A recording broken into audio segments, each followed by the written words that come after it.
Hello, I'm Sarah Wray. I'm the editor at Cities Today, and welcome to today's webinar, which is the third in our series on digital twins with Cityzenith.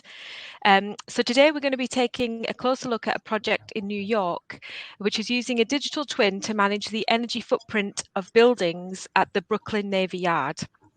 So thanks everyone for coming today, and we're going to welcome your questions throughout. So please send them during the presentations and we'll get to them at the end.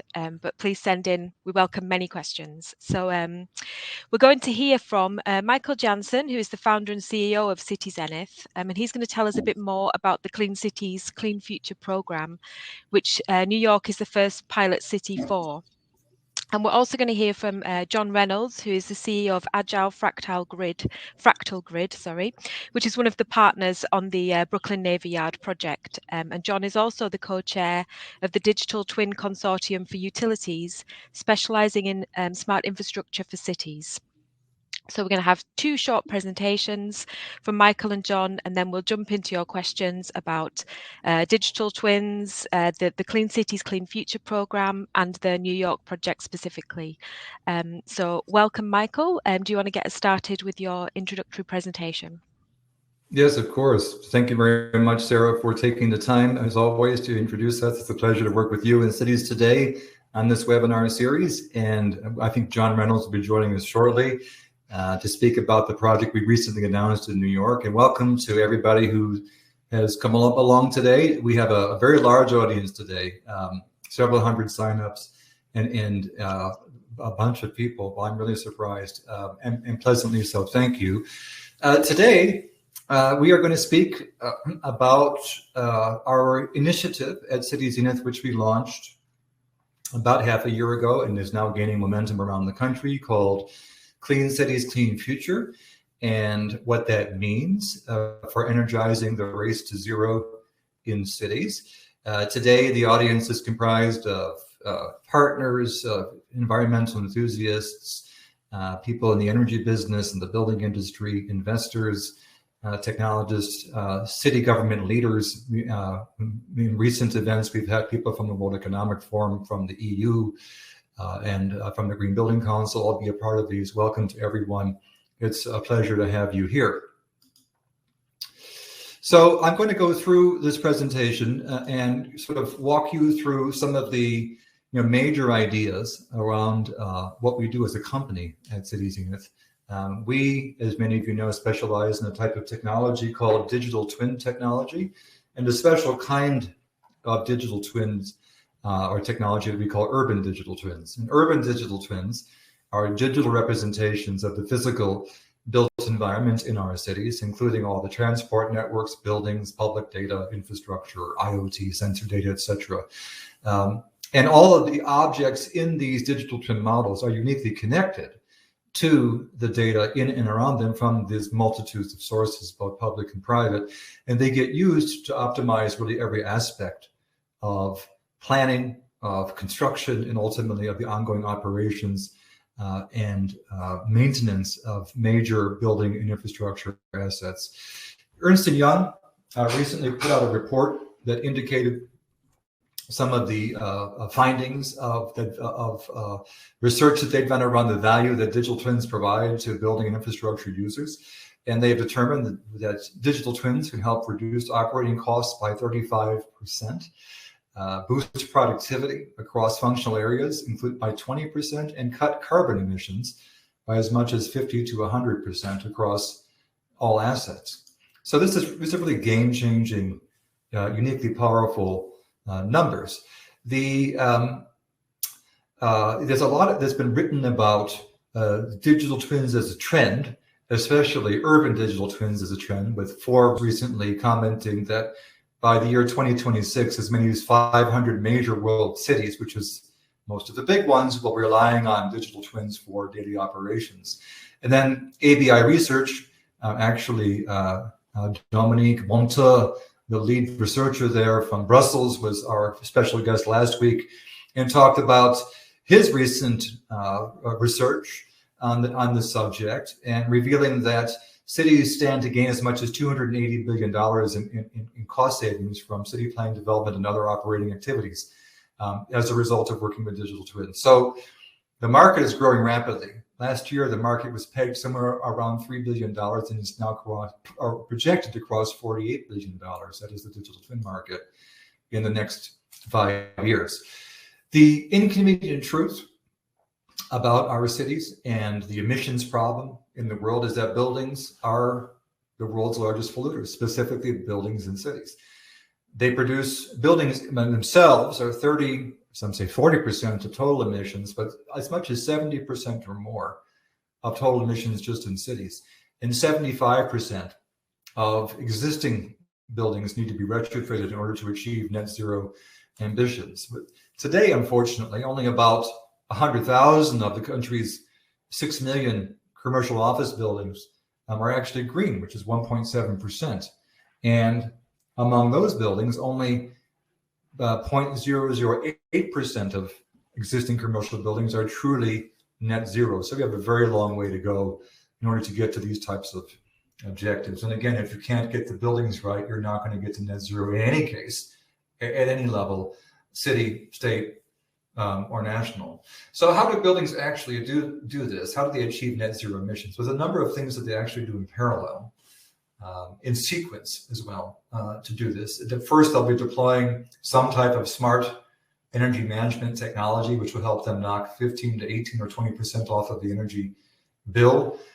Those are not cheap, but it's part of the solution. They will also work to install on-site renewable energy solutions, whether those are solar or geothermal or high-performance glazing or even off-site sources, which becomes another part of the calculus. And then the residual dependence on fossil fuels can be offset by buying carbon offsets or carbon coins, carbon rewards, etc., to actually get to a true net zero. And all of that is continuously monitored and certified by the digital twin on an ongoing basis. There are a lot of new market drivers which are pushing all this forward. Of course, the Build Back Better campaign. We have the welcome to John Reynolds. Thank you for joining us, John. Just quick note to you, make sure you go on mute while you're part of the presentation, and we'll get you back in about 10 minutes as soon as I wrap up this, and we'll get into your slides. There's been an infrastructure bill, of course, that we're all waiting for to get passed in Congress. We don't know the exact number yet, but it's a big one. And of that, it's projected that the impact on the America's green building retrofit market will push it up to almost a $200 billion per year market, which is incredible just for green building retrofits. So why isn't more of this happening? Well, green building retrofits themselves, the consultant fees are expensive, and they can cost anywhere from $2 to $7 per foot. For those of you not familiar with real estate costs, office owners and operators across America spend about $2.10 per foot per year on their entire energy bill. So to pay between $2 and $7 per foot for the implementation of a system is expensive. And that, of course, will vary depending upon the building's age, design, and what that building is purposed for. And moreover, the payback period on the investments needed in these systems averages 2 to 15 years. It's more like, or ranges from 2 to 15, and averages 4 to 7, sometimes 10 years. And the problem with those types of financial calculus is that most real estate investors, are certainly at the top of the pyramid, the owner level, require a payback within 3 years, maximum 5. So we just don't get there. And hence, as a result, less than 1% of all annual operating revenues are reinvested in green building retrofits. And as such, we're just not going to get there if this trend continues. We have to, in fact, triple it from where we are today to meet 2050 targets. So there are ways to get there. Software plays a huge role, because part of the problem, and a big part of the problem, is that the green building retrofit market is massively chaotic. You see the myriads of tools that are confusing this poor architect developer sitting on the screen there on the right. These are all the tools that kind of populate his world: architecture, engineering, CAD, BIM, GIS, IoT, public data, you name it, all really not interoperating or communicating with other data formats. And so, he's really struggling to find meaning from this cacophony of of tools, and really it becomes kind of a big effort full of risk to make decisions. So the thought process was that what if we can kind of eliminate some of this risk by creating a platform that effectively sits in between all of these tools, allows them all to interoperate so we can run simultaneous simulations using 1, 2, 3, and 4 different sets of tools to optimize an outcome. And that's what digital twins do. And that's what Smart World was designed to do. What digital twins do uniquely well is they're fantastic at aggregating information and simulating and managing complexity. And fixing the problem of decarbonization is all about managing complexity. What they'll help us do in this case is predict energy consumption and financial outcomes at scale. And scenario-wise, the deployment of multiple parallel strategies, for example, one EMS system with that solar renewable system, with that carbon offset acquisition strategy, for example, and then to generate recommendations made by the twin that can then be implemented by the owner and tracked and optimized by the twin. So our technology itself, Smart World, was indeed purpose-built for the people who design, build, and run large projects in cities. We work with property owners, facilities managers, infrastructure operators, energy firms. For example, John's company is an energy services firm, architects, engineers, and planners, and of course, governments. And we think that what we've done is develop one of the most advanced platforms of its kind for the built environment. Our clients can operate projects more efficiently and sustainably, and certainly for less money than they could before from using Smart World. And we've been able to expand out the universe of stakeholders to go beyond the traditional stakeholders to include an entire community of new people that ultimately contribute to this platform that we're building. So we've created digital twins for airports, seaports, infrastructure projects, lots of mixed-use commercial things. And one of those I will show today. Universities, we're doing things with real estate portfolios, of course, smart districts in cities. And we have a few things which I think uniquely distinguish us. We are technologically one of the most advanced. We frankly have been chosen to present to NASA, and we've actually been awarded a contract by the US military for what we do. So the technology is super advanced. It's flexible, it's scalable. We're developing our own app store of applications. So, like any other platform company, we're beginning to recruit developers to build applications, to build out the platform around the country and around the world. And we have major partners to help us get there. The World Economic Forum appointed us as a global innovator in June, one of only 100 companies in the world to be bestowed upon with that honor. And we'll be working in their Net Zero Cities program. We, of course, work with the Digital Twin Consortium, where John and I are doing a bunch of things together. He is also one of the chairs of the DTC, focusing on an energy program. We work with the 2030 District Group, which is a network of cities that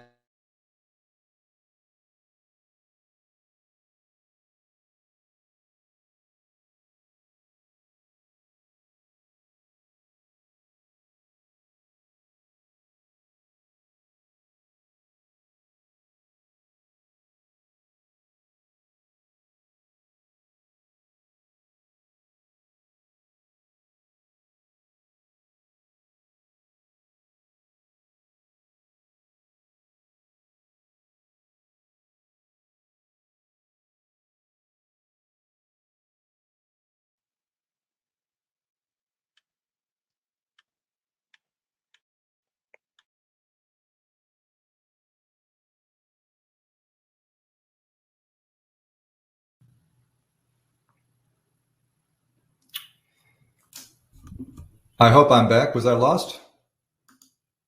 You were lost for a minute, but you're back now, Michael.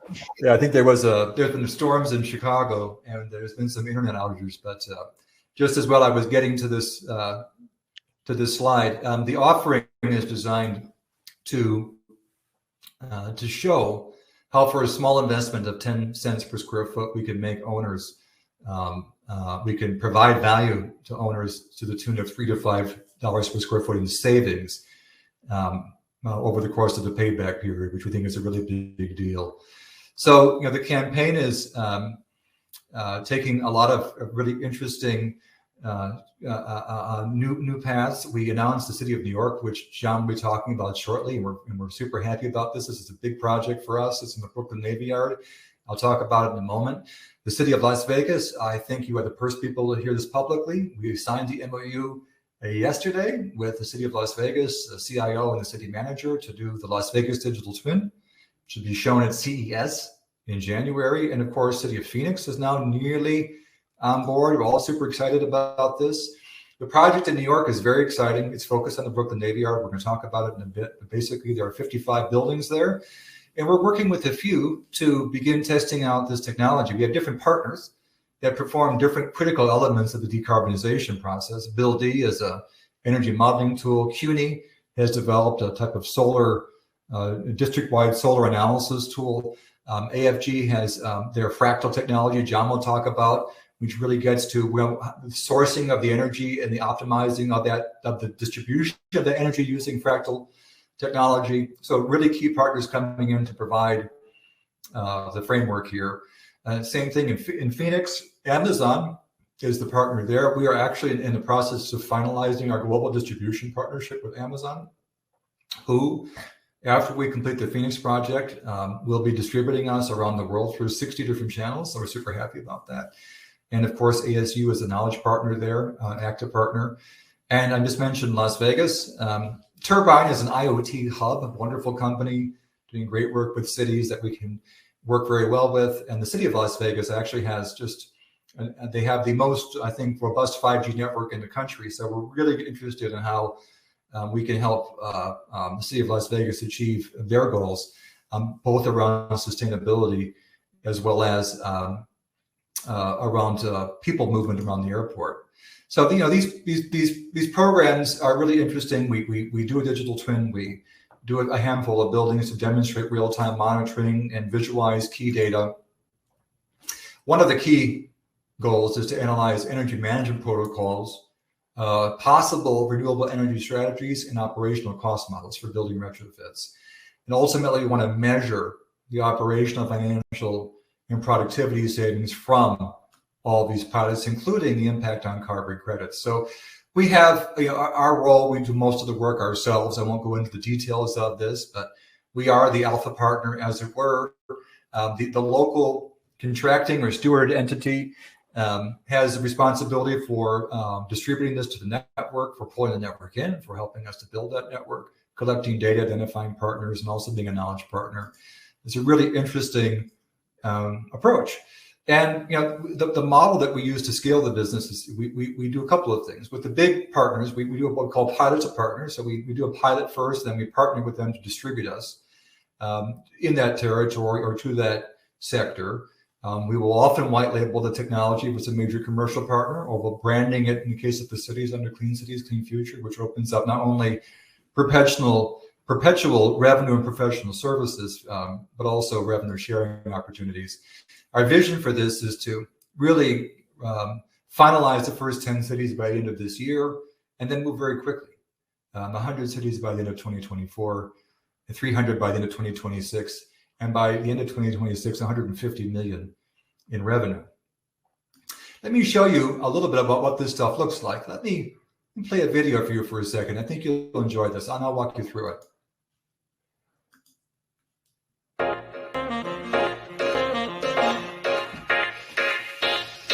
This is the Orlando project that we are about to present through. What all these things here is some of the initial digital twin work with the annotation of this model with sensor data from multiple systems. The goal here for this client is to be able to use the digital twin to optimize and correlate efficiencies from multiple systems across different property owners on one site.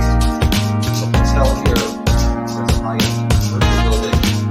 Experience right across the street from the gambling center, but you're also imagining basketball.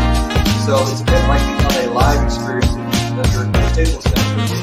This is sort of the same type of thing. And we're very honored to be chosen for this project. We'll also be a mobile app that will help drive data from the actually into the hands of customers. I'm going to show you a couple of things, and then we're going to go into John's presentation, which is after mine. What I'm going to do is just focus on the money component of this right now. If you don't know anything about crowdfunding at all, please have a look at my last white paper. It's called The Crowdfunding Revolution. We as a company have raised millions of dollars this way. It's almost like going public early. Please enjoy. The regulation A+ types of things, crowdfunding things, these are very tightly supervised and regulated activities. The SEC is involved, same people who control the stock market, FINRA, there's a registered broker dealer, share transfer agents. It's a very, very safe way for investors to invest, especially for angel investors who are used to doing individual deals. And our offering, our share price is about $1.50 right now, which puts us at a $37 million pre-money valuation. We've raised about $10 million since inception, and we have a goal to achieve $150 million in revenue by 2026. We have about 1,700 Reg A+ investors, over 6,000 investors in total. And this year, including the CF and the A+, we've raised over $4 million. As an investor, what's in it for you is, of course, holding onto the stock to grow with us. We're hoping to give you a 7 to 10x return on your investment over the next 3 to 5 years. And of course, we've also announced that we have signed up with what's called an alternative trading service to allow investors to sell their shares really anytime. So you don't have to wait necessarily forever. Wonderful things are happening. You could decide that in a couple of years you've made enough money and exit at your convenience. That's a possibility.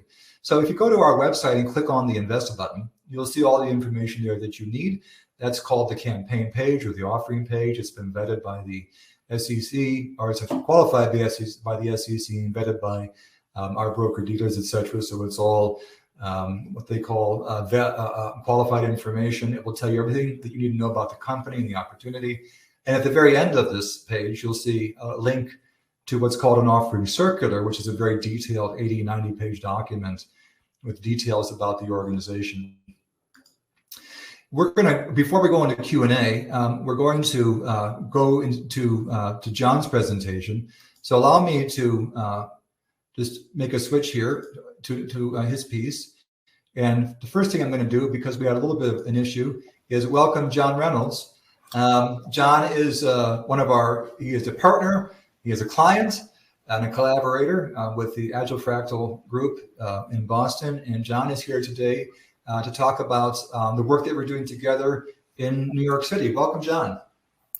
Well, thank you, Michael, for that introduction. What I'm going to do is talk about the specifics for New York as far as what's going on. Let me introduce a little bit about what the Agile Fractal Grid is so you can see how that's relevant. Let's see, go to the next slide this way. That's very interesting. All right, just by way of a little bit of introduction here, the Agile Fractal Grid is a platform for rapid development of decentralized power systems. It's used for smart buildings, campuses, military bases, even cities and states in various ways. And it's primarily there to support the climate change initiatives at scale. Now, the primary thought behind decentralizing the power grid is to introduce a new level of reliability, resiliency, and actually security for the clean power initiative as far as where the electricity is actually sourced as far as what's actually going on.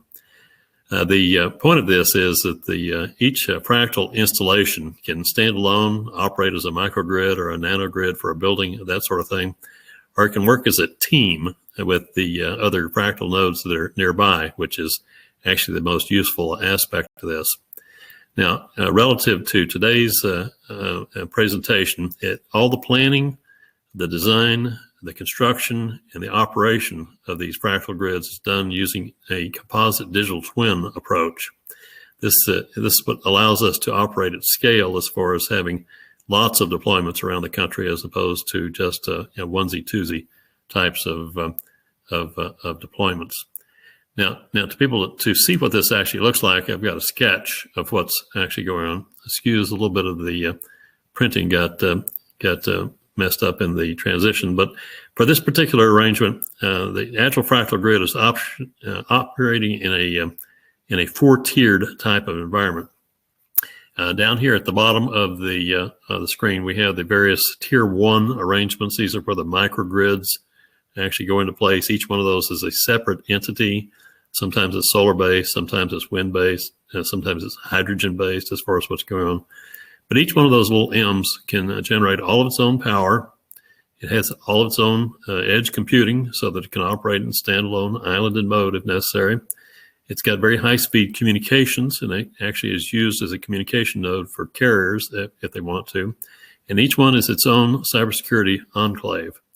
So these can go in independently, or when you have a cluster, which is usually the case in a campus environment or a city district or that sort of thing, they operate as a team so that if any one of them has a problem, the others pitch in and everything runs as a group. So it's a very nice arrangement as far as the resilience.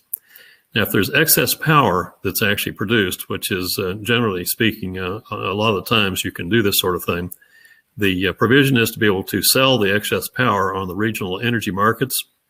There's several of them in the United States as far as what's going on in North America. And that's really the point of being able to pay off some of the debt that is incurred relative to implementing these systems. Now, the top, even though it's tough to read from the way this came up on the slide, is the situational awareness arrangement such that at a national level, you can watch what's happening relative to any considerations for the balancing of power throughout the country, or the carriers can watch relative to the operation of their own communication structures that are going on, or the various cybersecurity consortia can watch and see any evidence of cyber arrangements that are moving throughout the United States. Now, all of this runs, each piece of this can go in pretty much independently as far as what's happening with the nature of how this is coming together. But all the planning and the construction of each individual element is controlled through the digital twin and the integration center that we're going to talk about. The digital twin actually sticks around, and it's part of the actual operations area that is running. So anyhow, this is what the four-tiered approach looks like. For the United States, in this particular example, we're working with the 2030 districts. It's about 23 cities across the United States that have joined together in a collective activity. They represent about 1,200 different real estate owners as far as what's going on, about 500 million square feet. And they're dedicated to this transition to a carbon-free environment. Now, what we're going to talk about today is what's happening in New York City, because it's very special as far as what's going on relative to where the integration and certification center is going to be for this particular group. This project is also a showcase for the Digital Twin Consortium. There's about 300 companies that have joined together in the world to be able to introduce the composite digital twins that we're going to be talking about here.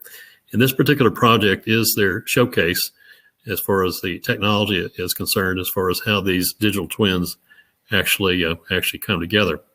Now, in New York, we have we're going to be using the Brooklyn Navy Yard as a very fine deployment arrangement. This is the actual digital twin actually runs in the clouds. We have Amazon, Azure types of arrangements going on, so you can use it from anywhere you want relative to designing your own facilities. But you really need to be able to test these things out before you actually go to the construction phase.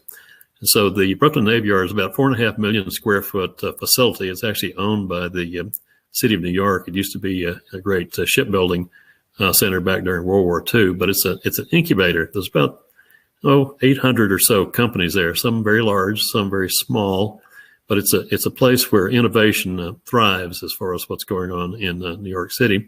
And essentially what we're going to do is use some of the manufacturing space to have real hardware in the loop so that you can actually test out the designs that are done as far as your designs as far as the microgrids are concerned, or the other kinds of mechanisms, and do real testing with real hardware in the loop and in several different arrangements at the same time. We can actually run up about 400 at the same time as far as the some of the steps as far as what's going on here.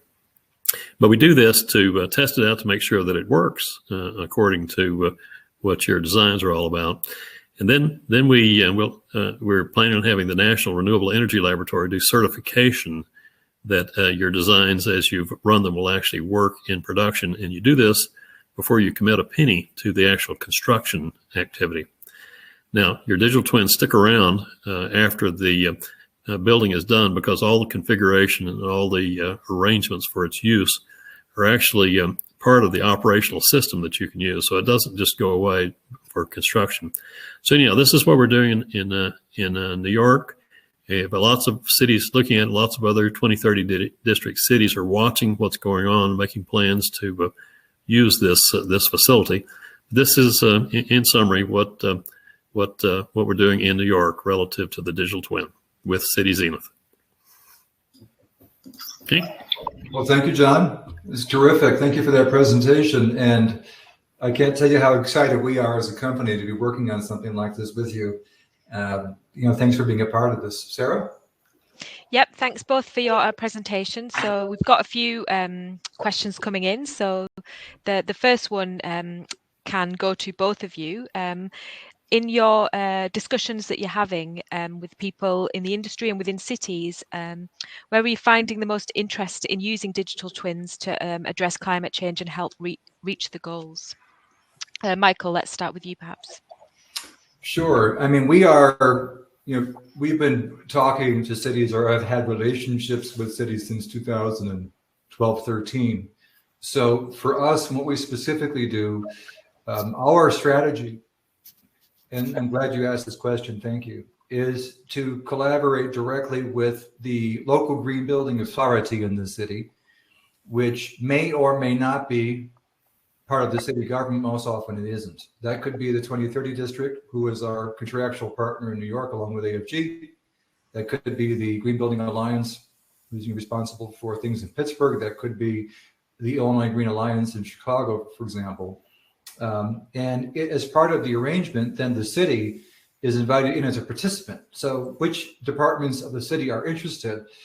It's always planning, sustainability, buildings, infrastructure, for sure. And there may be others. Okay. John, how about you? Well, I think that's certainly our experience also. Let's say, just as a observation here, certain cities seem to be more aggressive as far as their plans for the climate change arrangement. Some of them actually have legislation in place where there are penalties relative to real estate operations that are not carbon compliant as far as what's going on. So we see an enormous interest, obviously, where things are where the law is like Law 97 in New York City is in place. So we see a lot of interest in this now, just because of some of the legislation. But we're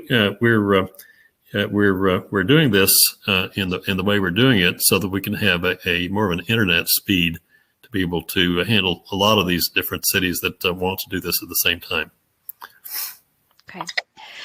So we've talked about US specific project tonight and a few other US possibilities. What are the opportunities for this to scale beyond the US and for people to get involved in the US and beyond that? John, let's start with you for that one. Sure. We have, just for their position on the in the 2030 districts. I mean, 2030 districts is both Canada and the United States, and so you have a lot of interest in Toronto and out in the Vancouver area as far as what's going on right away. We have a lot of interest from the military to deploy, and a lot of interest in the federal buildings up in Canada. So they have their own initiatives, and they're watching very carefully to piggyback on what's going on in New York. Now, the Digital Twin Consortium actually has 11 cities around the world in which they're planning to have their hubs, if you will, to be able to support those countries. And so they're planning on making the approach that you're seeing here a part of every one of those 11 cities in the Tech Utopia arrangement, where we teach how to actually use the digital twin and the rest of these facilities that are more energy associated as far as what's actually going on. That's going to be at all 11 cities. So we're definitely going to have the presence as far as what's going on. It's more a matter of the awareness as far as what's going on. And I think Michael's doing a fine job of being able to communicate this to all of the key countries around the world that are interested in this. Michael, are you looking to mainly start in the US, or are you open to global adoption at the early stage of the Clean Cities, Clean Future program? Well, we've kind of seen it as a U.S. and European joint initiative. If COVID allowed me to travel more in the last year and a half, we'd probably be half European cities and half American cities. And I think we are already beginning with cities in Europe. Rotterdam is most likely going to be the first tomorrow, as you know. We are presenting to 20 European city leaders at the Cities Today Leadership Forum in London. And we'll be talking about the campaign. I just presented at your event in Los Angeles, and I think we're going to develop 5 or 6 really good city opportunities out of that. So, I think that for us, the U.S. and Europe, not that we're excluding anywhere else, of course not, and then selectively anywhere else. Any city, anywhere, which is of like mind, whether it's in Australia, New Zealand, Singapore, China, India, across the Middle East, is welcome. We have been thinking about the rest of the world. We've started conversations in Australia. We've started conversations. In fact, the World Economic Forum work we do is most likely going to take place in China. I, as many of you don't know, lived in India for almost 2 decades of my life. So it's just a matter of time before we're back there doing things in India. We have major shareholders from the Middle East that are establishing a permanent presence for the company in the Middle East. So yeah, we are already thinking globally. And I know John is too. So once more cities come on board for the Clean Cities, Clean Future, how do you think that sort of a collaborative, if they're all working towards the same thing, how do you see them being able to move faster together more quickly, I guess I'm asking. Well, yeah, Michael. Yeah, sure. I think when you're kind of focused on the same goal, no one's gotten there yet, but everybody has pieces of it. This is a really great way to move forward. The way we're going to do it is work with each city initially independently, and then at a certain point, we're going to bring them together. And there's a reason we're doing that. We don't want them to be influenced in the very beginning by what everybody else says. We want to take these pilots forward as best we can, and then try to bring the positive developments that might get stunted early on if discouraged because somebody didn't decided that somebody else was doing it better, or so they thought. So, but yes, of course, the whole purpose here is to create a community. That the difference between us and another software company is we're building a platform. I mean, it's like think of all the platforms, Facebook, Google. Think of those types of platforms. This is a 3D platform for the built environment, where specifically for those people. It just so happens that those same people right now are responsible for fixing climate change. That's why all this is so important, and why we think this is going to really accelerate, as I mentioned in my presentation, in the years to come. John, any thoughts from you on that sort of network effect of this collaborative approach that's been taken that can help speed this up or achieve better results? Well, I think the reality is that people really enjoy doing their own designs as far as what's going, because they are the only ones that actually understand the local situation and just all kinds of different things. So what we're trying to do is set people up so they can do their own, because if it's their design, they will defend it to the death as far as what's going on. That's what's happening. On the other hand, you don't want to be out there by yourself. So the whole concept of Tech Utopia is you have a group of mentors in other cities which are available to work with each other on a collaborative basis. So it's kind of a team of teams arrangement. So as you have people that really want to know how to do things, find out who's done what options they took, what might be available for your city, you do have the option to operate and cross-collaborate with the way this is coming together as far as what's happening. But you also have the opportunity to do it your own sweet way as far as what's going on, because no two designs are ever going to look exactly the same. They're all going to be made out of the same patterns, but they will all look quite differently when they're designed this way. Mm-hmm. Okay, great.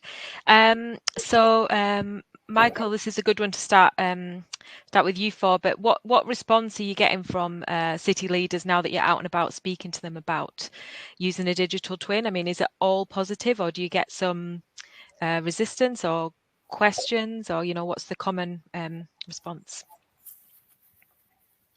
We can't hear you, Michael.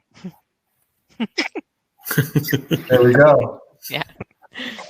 I think we get a lot of the response has been surprisingly positive, which shows how much the market has moved forward.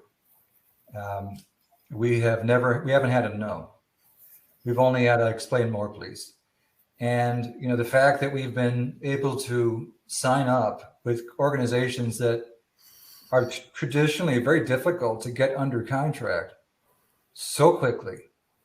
And it's not just small cities, but this is New York City, this is Los Angeles, Phoenix, Las Vegas. By the end of the year, all these cities will be under contract. Hopefully Dallas, hopefully Pittsburgh also, hopefully Rotterdam, hopefully London. We're energized. In fact, we're pulling our entire business plan forward by 6 months. And money that we intended to raise in the middle of next summer, I now want raised by Christmas.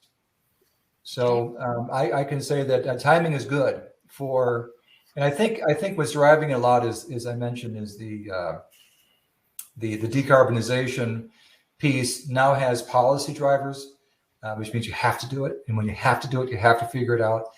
And that for many companies in the space, rising tide raises all ships. That's exactly what's going to happen. We are, benefiting as a company from all this new emphasis. So I like to be realistic, and I like to be transparent. Folks are interested. So when you get requests for more information, is it typically about the technical aspects or the financial aspects or the internal management aspects? What are city people asking you for more information about typically? They want to know how it works, what the contractual arrangements are, how they can get involved, what the outcome is going to be, what we expect from them, what they expect from us. It's kind of very straightforward. How much time is required from them to be a part of this?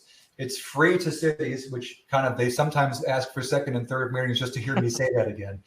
And it happened in Phoenix yesterday, where I said, no, it's not. And the reason is that, like any other platform, the models that we have for monetizing to the building owners who are benefiting from the decarbonization piece, and there's lots of money for everybody in that. Okay, we model this, and one of the things that the investors on this call should understand is that we are now collecting letters of intent from building owners, not just the cities. The cities are signing up, but the money part of this is the building owners coming through and saying, yes, I do want to be a part of that because I can reduce my energy costs with less risk in an automated fashion, and I can take advantage of carbon offsets. And nothing does that for me today. And today I have to do it. So we received a letter from Midwest Bank in Phoenix, which is one of the major participants there. We've requested one from our friends over there at Building 77. I believe that they'll get it. We're going to get one from every couple of cities. You get 2 or 3 owners and this is also to show that this platform is for everybody, and that the monetization of this, you have to understand from their perspective. A building owner is spending $2.10 a foot. They could be spending $3 million on energy on a place which is 150,000 feet.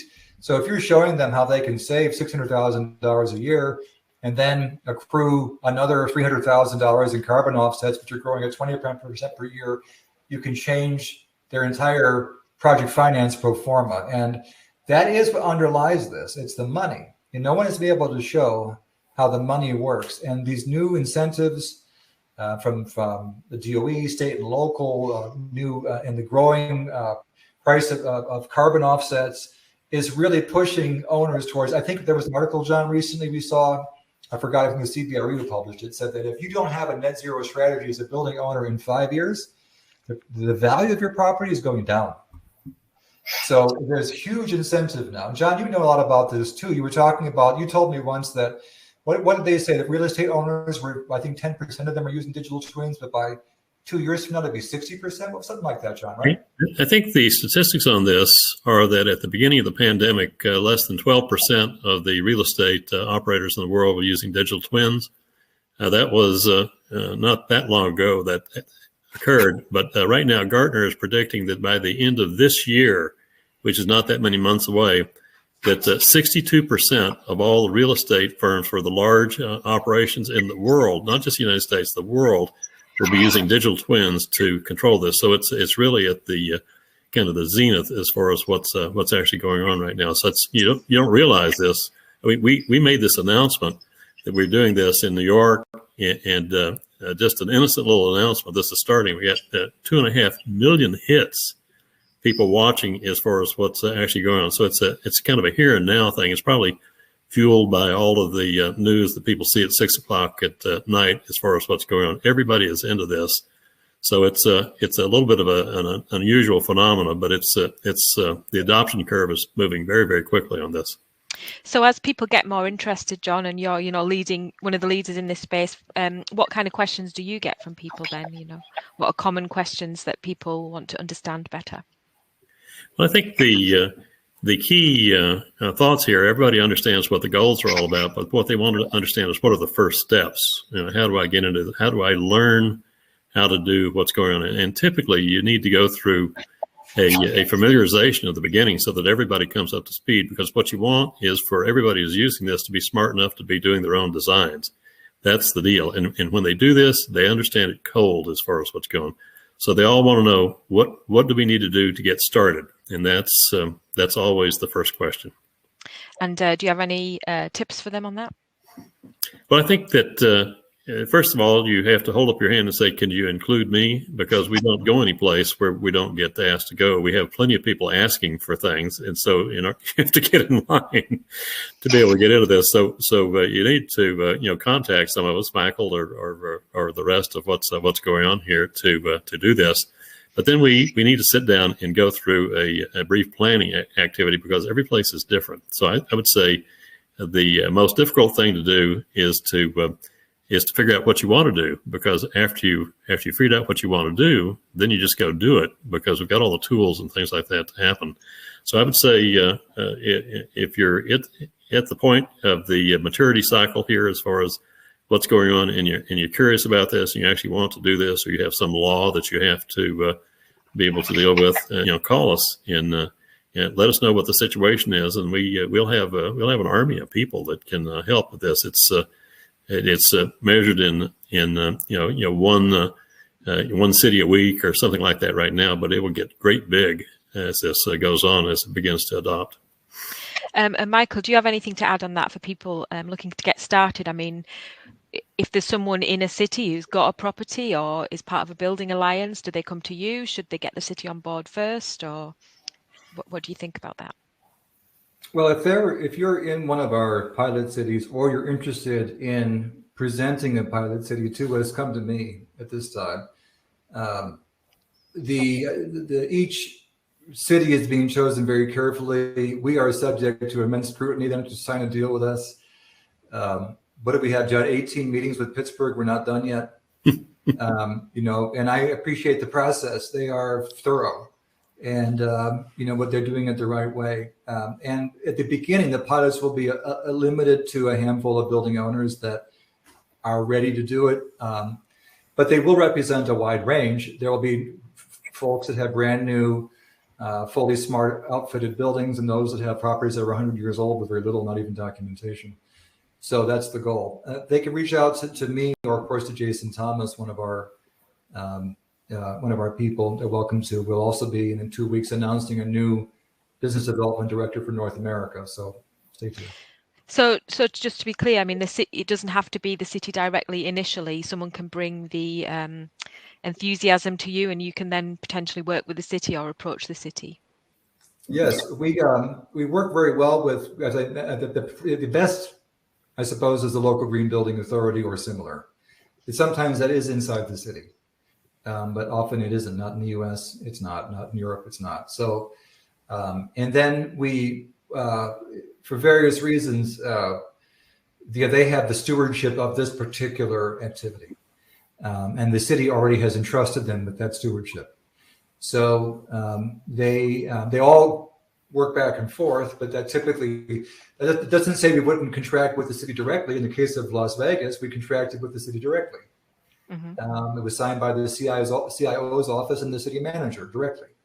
So that's also possible. We're being flexible because here's what I've learned over the 12 years. Cities are so different. Their procurement process is different. How they can do things like this is a little bit different.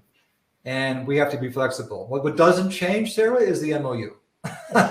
That's the same. It's a non-binding MOU. We're going to work. It's most of the responsibilities on us, and that's how it goes. So, and people seem to appreciate it because of the nature of it. It's easy to sign, clearly defined, and easy to execute. Okay. We have a question in about the difference between using this for existing buildings as opposed to new developments or greenfield cities. Michael, perhaps you could take that one to begin with, because I know you have some experience in both. So, yeah, John, do you want to handle that though? You also sure. We have both. Obviously, there's an awful lot of buildings out there right now, and there's a need to do this. So you're going to find a particular approach that you use when you have a brownfield environment, as you might call it, as far as what's going on. So there's a lot of interest in this, a particular process that you go through to do that. And we also have a couple of other smart cities that are being conceived for development from scratch. And it's great when you get to work on a brand new city that's coming up. It takes about 10 years to come together. But if you're doing that, you get to make all the decisions, and you have nobody but yourself to blame if it doesn't work out right. So it's a very exciting thing. But we have a couple of smart cities over here in the United States that are being planned as far as what's going on. We have one over in Africa that's going on right now, and so what you do is you plan the infrastructure first. And then you plan the rest of the fine points of the city around the infrastructure. So very important to do it in that sequence. That's not obvious unless you're in the business of creating a whole new city. So that's the energy, the communications, and the water aspects are all very important, and they fit right in with the whole design of the roads and the rest of the city. So it's very exciting, but it's a completely different process for the two. And perhaps you could expand maybe a bit on that, about something Michael mentioned about this being able to reduce risk, particularly in, for example, the greenfield environment. Some of the cities haven't perhaps lived up to their initial promise or excitement. So, how could this help to reduce risk in those types of projects? What kind of decisions could it be used for? Well, I think as you get into this, the very beginning is a planning activity. It helps to be able to keep the planning organized as far as what's going on. I've seen a lot of this as far as what's going on in master plans and the like. So I think the planning is good. As you get on into the actual deployment of what's happening, you run the risk of having different trades run off and do different kinds of things. And when you do this right with the digital twin, the various building information modeling and techniques and this sort of thing, what happens is each week you resynchronize what's going on, because things have a way of going down a rat hole if you just let everybody operate in their own vacuum as far as what's going on. So it keeps things synchronized, and not only that, it actually moves right on into the operation. So you don't have this big void between when construction takes place, when operation takes place. It's all a nice, smooth arrangement. So it's what this does is it dramatically reduces the costs. Because what you're doing in the greenfield environment, you're constructing things, but 86% of the cost problems occur after you get into operations. So it very much reduces enormously what the costs are, in addition, of course, to increasing the value of what the property is after you built it. Brilliant, thank you. We got a fascinating question from Giuseppe Padula. Sarah, did you see that one? I don't think let me just scroll down, or feel free to. One after John and my heart. So I'm going to ask it. Can this architecture enable the CO2 trading conversation as a value exchange? One of our favorite questions. One of the things that John and I are looking at is that what we believe we're developing is a carbon exchange for the global real estate market. That is what this really is. With each project that we take on in these cities, we are going to register that project as a decarbonization project and qualify it for carbon offsets. And there's a process for that, which means that we're basically going to be not only creating cash savings, but also carbon credit positive earnings for these projects. And we're beginning to talk to, John and I are to different companies to be a part of the whole consortium that would deliver the entire net zero solution. And so, in fact, there's one of the companies that is potentially going to invest in Cityzenith is one of the largest managed forest providers in the world. They own and manage hundreds of millions of acres of forest around the world. And the dynamic is that the digital twin projects generate the demand for the carbon offsets, and the forests satisfy it. And we've been talking about, so amazing models that come out of this, from really rejuvenating economies around the world where forests are rich, which is a lot of the developing world, to creating schemes where that money can also be not only funneled into the development of developing nations, but also refunneled back to the developing parts of our own cities. We have American and to a certain extent European cities are a tale of two neighborhoods in most cases. There are underserved areas of towns that are otherwise ranked among the top 10. So a lot of it, one of the propositions in front of us by the forest company is to use this money to build sustainable communities for villages across Africa, Indonesia, Mexico, all around the world.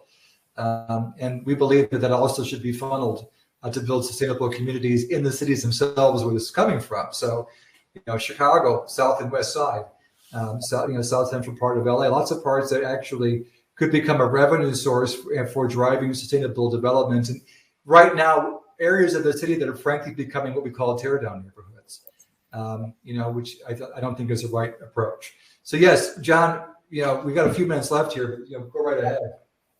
I think what we're trying to do is launch all these incentives as we can. Now you have to be a little careful because a lot of the early attempts were not well thought out. Some of the arrangements you want to put together such that you're more rewarded for carbon offsets that come from close by as opposed to a long way away. Those are more valuable relative to what the ultimate mix is as far as what we're actually trying to do. So we're still into doing this. We're still gathering information as far as what this is all about. But we'll have through the digital business marketplace here, we'll be able to deal with carbon credits as well as dollars or pounds or euros or anything as far as what's actually going on. So it's a very interesting arrangement. We're moving very carefully on this, very deliberately on this, and we're having lots of inputs for others. But we'll be offering this. Excellent, thank you. A final one then for you, Michael. What smart building assessment program is complementary to your program, or to either of you?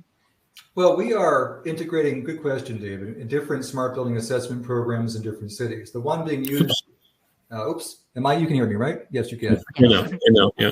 I thought maybe you didn't. In our minute left, for example, in Pittsburgh and Chicago, they use a system called Malka.